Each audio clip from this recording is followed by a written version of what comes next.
Hey, hope everyone's doing well today. It's we're gonna take a little break from reality and talk baseball for a few minutes. So appreciate you indulging me. A few minutes. This is gonna be like an hour because it's like the fourth time we've done it because the microphone wasn't hooked up for the first two, and then the last one I decided to use the computer audio rather than the microphone. And I think this time we're good to go. So, but we're gonna take a look at 10 baseball cards and just see if it's worth buying, selling, holding, or whatever here. So pretty widely held stuff, and we'll start with Juan Soto, who's been in this pretty defined uptrend.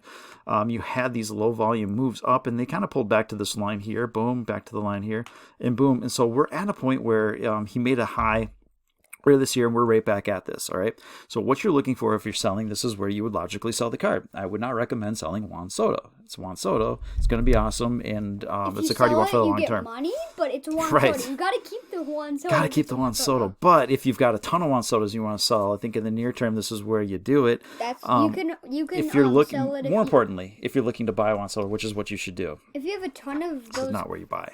If you have a ton of the same exact kind of Juan Sotos, then Right. you can sell that kind. You can sell a couple of them, but if you're looking to buy, this is not where you do it. This previous high where these people bought and then got burned, they're back in their hole again, and they're gonna be like, "I want out."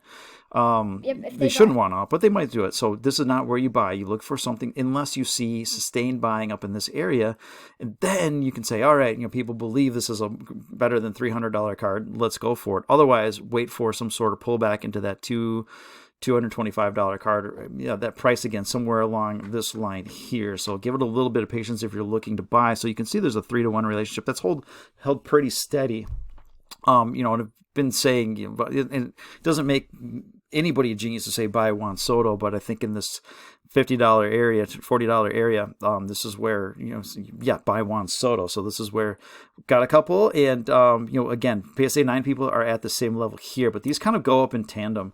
To a certain extent, take away these extremes. But if this goes up to a $600 card, then the PSA 9 probably a $200 card. So that relationship is held. So I don't think there's an advantage to one or the other than your own, your own bank balance. You should rather buy the PSA 9 right now instead of the PSA 10 because that's at $300 unless the PSA 10 gets lower. But what I'm saying is, in the percentage returns are going to be the same for the most part. And you can see that the PSA 9 has actually done better over a period of time. But that relationship is holding pretty true. That you should be able to buy 3 PSA 9 Juan Sotos for every 1 PSA 10. So that's holding pretty true here. So there's not an advantage to one or the other, but I think both of them at this point are a wait and see what happens. Again, up here good. You're good to go, but otherwise, wait for him to come back just a little bit here. Number 2, Ronald Acuna, that same update set. A lot of sideways action. Been pounding the table on Acuna, saying, if you're not going to buy him, I am. And so right in this area here, as it hit the kind of this bottom part of the trend, and he's taken off with the rest of the card market as well. So again, it doesn't take a genius to buy Ronald Acuna, but it's nice to be right once in a while. Except it's down $100, but it's still a lot. Well, and he's got more options for cards in the top set with a short print and his chromes. PSA 10 is at like 250. PSA 9. Right, there's just fewer Juan. There's just fewer Juan Soto cards overall. But again, Ronald Acuna. If you look at this relationship between the two, nearly $200 on the 10 versus $50. My whole thesis on this rate, was when this was a $60 card and. This was sitting at, $40. It's like, that's too cheap. There should be a 50, 55. I was looking for him to go about $185. So here he is about 196 or whatever. But looking for this card just on this discrepancy alone to kind of catch up. And so I still think that this card is upwards of $60 to $65 right now. So I still think there's value in the PSA 9. If this does kind of come up and make it to that $225 area where he was roughly last year, then this is a $70 card. So I think there's a lot of room in the PSA 9, and there's meat on the bone in the 10 as well. But I just think this discrepancy right here makes it I'd favor the 9 at this point, and it depends on what you want. You want to have 10s all across the board, fine. I think this is a decent spot to buy Acuna. He had this area here, and he's kind of breaking out, and I do think he makes it up to that 225 area if he has a good season next year. All right, Vladito. I think there's a lot of value again in the PSA 9, $150 card. This should maybe be a $50 card at the PSA 9. So we'll see if this goes, but it's having some trouble breaking out of this channel here. So if it can sneak up a little bit, then I do think you see that $50 area. Yes, but you can maybe get up to the $50 area. Maybe. Yeah. If he does a good season, Yeah, well, he's in shape. He's lost 40 pounds. He's carrying a gun. Yeah, who knows what happens here? Yeah, there's a picture of him walking down a stairwell with packing some heat. So it's all good. Got to protect yourself. He's a famous guy. So all right. So right now though, you can see that this is providing some formidable resistance. So you may see this drop down into that $25 area or something like that. And I would continue to accumulate because a good year will have him break out of this and this. So, but just on this alone right here, I think this should be closer to a $40 card at least. So we'll see how it goes. Or conversely, what should be maybe this should be a $90 card. This one, maybe this needs to come down. So I don't know. PSA 9 should be up a little bit though. Or this should be down. So that's the real question. That should be a question. That's the real question. Yeah, but if this can get up above this, then yeah, I think you see $180, and then this one makes its way to that $50 level. So careful on Vladdy, but at this level, for $20-25, I don't think that's a big deal. And yes, you should be buying Vladdy too. All right. Fernando Tatis Jr. Same thing with Juan Soto, spike and back. And so it's respecting this trend line a little bit here. You had this compression and a breakout, which brings it to its previous high, $250, or close to its high. So you're at a spot here where all these people that bought, again, they're going to be like, oh, I want my money back. And they've been given their chance to get their money back here. Very few buyers on this one. So it's a very light move to the top here. So this is a spot where you could see some selling take place. And then if you're looking for a PSA 10, maybe that $150, $160 area is where you would look. Otherwise, if you see sustained buying in this area, then that is one of your last chances to get on Vladdy for the near future. So the relationship... The PSA 9 right there is just a straight line until it goes up a tiny bit. Yeah, gradual writing. There's a disconnect here. So the PSA 9, there's a lot more of these. And so I think that, maybe the relationship in these doesn't have to be 3-to-1 because there are so many. But whatever. I mean, if you just go with the 3-to-1, this should be an $80 card. And this will get dragged up. Once this card makes it to, $300, $350, you're going to have people looking for the PSA 9 just because it's cheaper. And that'll bring the price up to $80 or $90 or something like that. So there's still value here. But overall, I would say this is kind of no man's land. I wouldn't do too much with it right at the moment here. See if it comes down or some sustained buying up in this area here. Moving on to Gleyber Torres. I think there's a lot of value in this card here. And a lot of volume on the PSA 10. A lot of volume in the PSA 10. So yeah, it pulled back to this area and it's starting to creep upwards. So you've got $80 on the upside and $50 on the downside. Gleyber Torres, but I think overall, just fundamentally, if you look at what he's done, really great 19, beat up on the Orioles for half the season, but should he be a $75 or $80? Should he be in that Paul Goldschmidt area, the Bryce Harper? Probably not. I think if he was in that Bregman, Ozzie Albies, Rafael Devers area, that might make more sense. And those are all $40, $45 cards. So if that's the case, then PSA 9 makes a lot of sense. But if this card makes sense, he's a Yankee, and if he does, gets off to a good start, then this is probably a $25 card. So, or it could get up a little bit, maybe to 30. We got lucky last week, and this is why I bring this one up. So look for these kinds of deals. I bought a lot of 5. Got them for $60 shipped. So my cost on each of the Gleyber Torres PSA 9s are $12. It's like hard not to make money at that level here. So it's creeping up. I think there's some meat on the bones in this one. I would be very careful about how he performs next year. Again, this is kind of in no man's land, but I think for if you can get a good deal, $15 or something like that on the PSA 9s, there's upside there. And so we'll see what happens with him. Again, I'm not super convinced that he's going to come out and just start raking, but if he does, then you'll see this card move up to that $80 level. Now, I'd be really interested above $80 because then all of a sudden you see like $120 and there's a 50% return. So, all right. That's Gleyber Torres. So and keep it cheap, whatever. Ozzie Albies. A lot of sideways action, and I'm just throwing this one in there because I like Ozzie Albies a lot.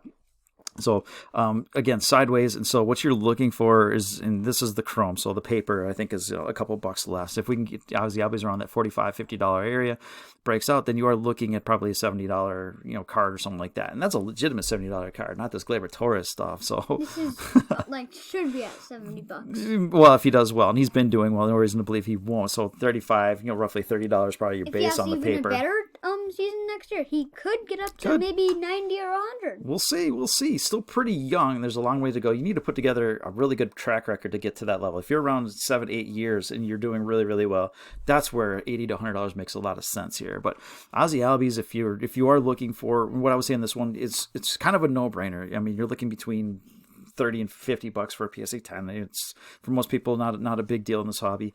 But I would start looking at parallels, find the short print, find the gold, things of that nature, because those are going to be pretty affordable as well. And I think just his skill set argues for more. This is my number one second baseman on my long-term tracker. So like Ozzie Albies, Mookie Betts, big spike back to this line here. So it's at an area, again, a lot of accumulation, but it's at this area here where it's kind of struggled to go. But as these prices kind of compress, it'll break out, and it's Mookie Betts. He's a Hall of Famer. So he is going to be a Hall of Famer. If he does this for another, 4 or 5 years. He has to put in the time. He has to be around for 10 years. But what he's done... For 10 more years, if he does this I'm just saying, when you start, you have to have 10 years of service time. You have to play for 10 years to be considered for the Hall of Fame.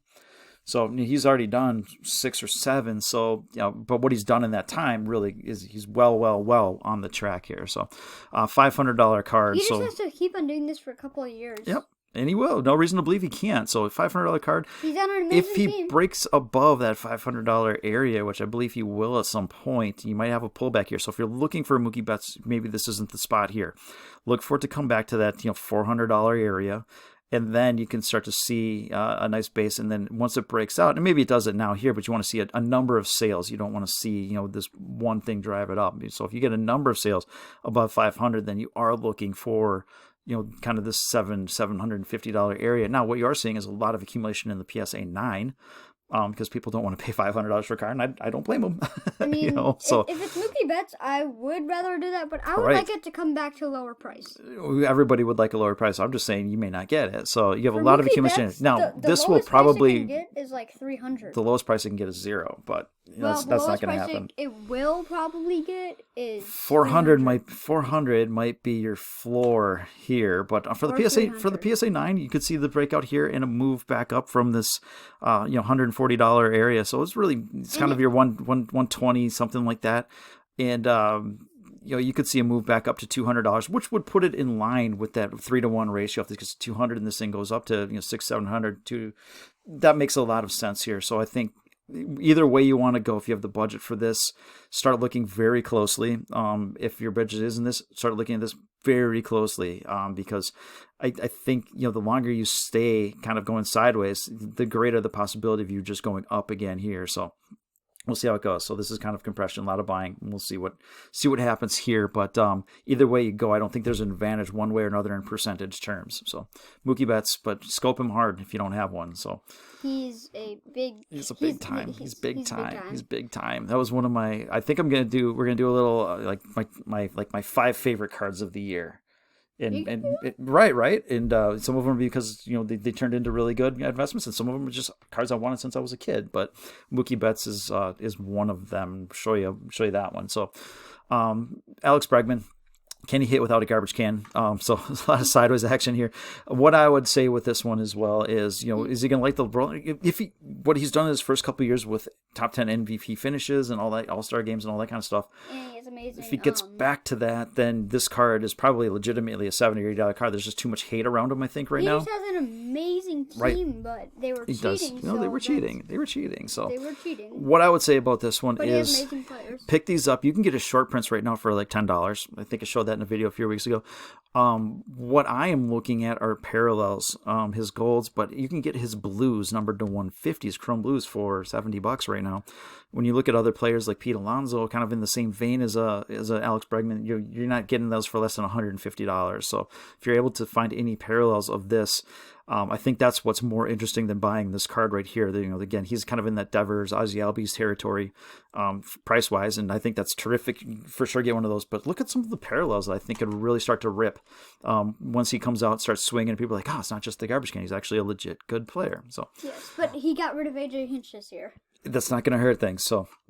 All right, Manny Machado. Made a few videos about him this summer. Had quite the stash here, and said, this guy's the number one third baseman on a long-term track for the Hall of Fame.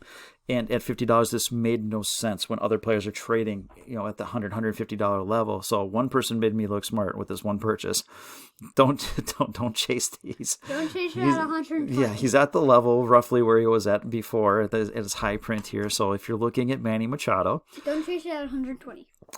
Unless unless he you see a gets lot of ripping. buying up here at Unless 120. you see a lot of buying. If you see a lot of buying up here, then it's like, okay, people are accumulating, and then you can start to look at, But there's 150 bucks. All right. But there's actually a lot of buying at be a like lot of 20 buying. to 30 bucks. There was a lot of smart people buying here. You can see me smiling. No, anyways, it's sometimes you win, sometimes you lose. If you are looking to buy Manny Machado, it is not here. Let it go up a couple bucks and show some conviction, or let it come back down to this, roughly this $80 level, and then I think you can be happy with your purchase. But this is kind of a do not touch for the moment here. So Unless again, it gets down to 30, maybe even 60. well, 30's probably not happening unless he gets might hurt, be- and that's it for him. But if he just plays how he's been playing, then $60 would be great if it goes top to bottom again. But again, we're coming up on the baseball season when things really get going here, and you can see that happening here. So I think this might be gone. But if you got a few purchases in this area, that's probably where you want to be looking for Manny Machado, and you should be looking for Manny Machado. So wrap it up here with Cody Bellinger. And PSA 9 versus PSA 10, just on this relationship right now, the PSA 9 is a buy, so $30 versus, maybe this should be a $50 card.